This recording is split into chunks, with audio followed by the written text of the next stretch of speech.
The wind was a torrent of darkness amongst the gusty trees. The moon was a ghostly galleon tossed upon cloudy seas. The road was a ribbon of moonlight over the purple moor, and a highwayman came riding.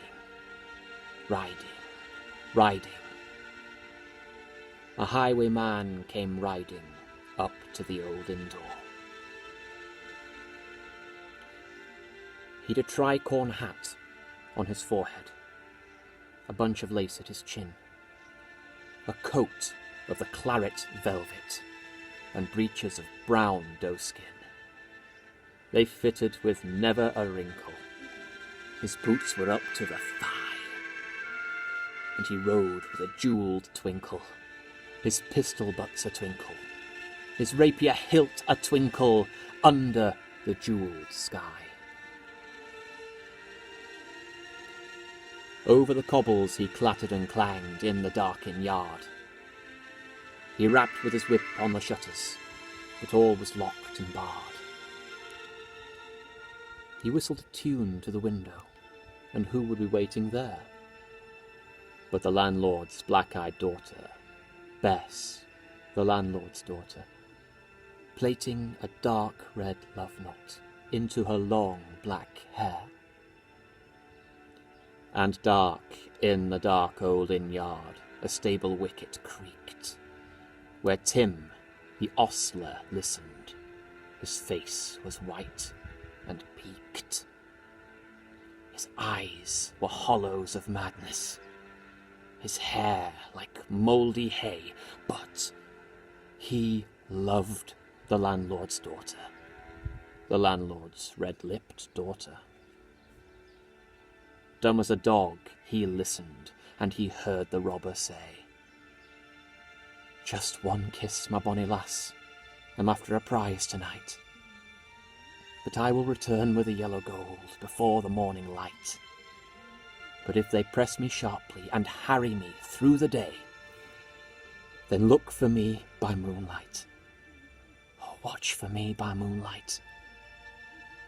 For I'll come to thee by moonlight, though hell should bar the way." He lifted up in his stirrups, but he scarce could reach her hand. She loosened her hair at her casement, and his face burnt like a brand, as the perfumed black waves came tumbling over his breast.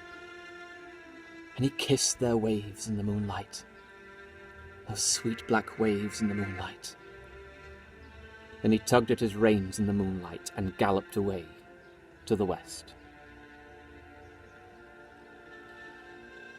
He did not come with the dawning. He did not come at noon, nor out of the crimson sunset, or by the rise of the moon. When the road was a gypsy's ribbon, looping the purple moor, a kingsman's troop came marching, marching, marching. King Theodore's men came marching up to the old inn door. They spoke not a word to the landlord, they drank his ale instead. But they found his daughter, and they bound her to the foot of her narrow bed. Two of them knelt at her casement, with crossbows at their side. There was death at every window, and hell at one dark window, for Bess could see from her casement the road that he would ride. They had tied her up to attention with many a sniggering jest. They had bound his musket beside her with the muzzle beneath her breast. "Now keep good watch."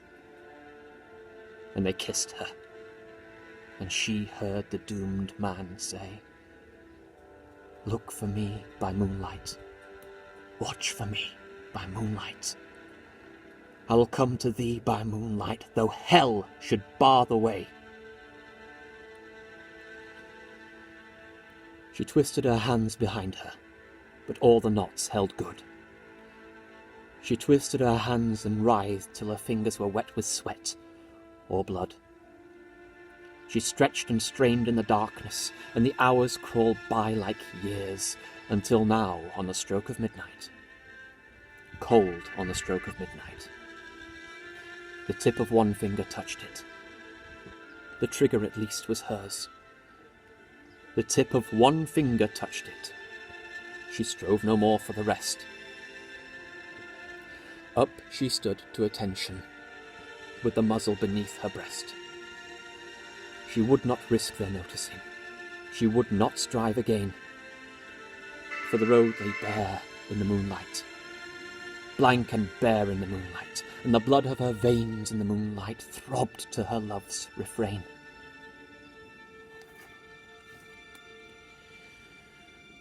Toddle-ot, toddle-ot. Did they hear it? The horse hoofs ringing clear. Toddle-ot in the echoing darkness. Were they deaf, that they did not hear? Down the ribbon of moonlight, over the brow of the hill, the highwayman came riding, riding, riding. The king's men looked to their priming. She stood up straight and still. Toddle-ot in the echoing darkness, toddle-ot in the echoing night. Nearer he came and nearer, her face was like a light. She closed her eyes in the darkness. She drew one last deep breath, and her finger moved in the moonlight. Her musket shattered the moonlight, shattered her breast in the moonlight, and warned him with her death. He turned and spurred to the west. He did not know who stood, bowed with her head over the musket, drenched in her own red blood. Not till the dawn did he hear of it, and his face grew grey to hear how Bess, the landlord's daughter, the landlord's black-eyed daughter, had watched for her love in the moonlight, and died in the darkness there. Back he spurred like a madman, shrieking a curse to the skies, with the right road smoking behind him, and his rapier brandished high. Blood red were his spurs in the golden noon, wine red was his velvet coat, when they shot him down on the highway, down like a dog on the highway, and he lay in his blood on the highway, with a bunch of lace at his throat.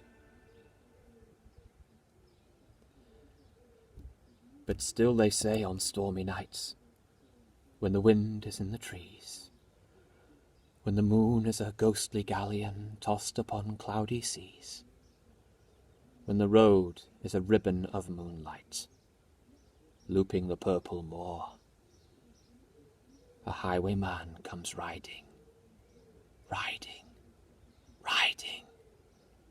A highwayman comes riding up to the old inn door. Over the cobbles he clatters and clangs in the dark inn yard. He raps with his whip on the shutters, but all is locked and barred. He whistles a tune to the window, and who would be waiting there but the landlord's black-eyed daughter, Bess, the landlord's daughter, plaiting a dark red love knot into her long black hair.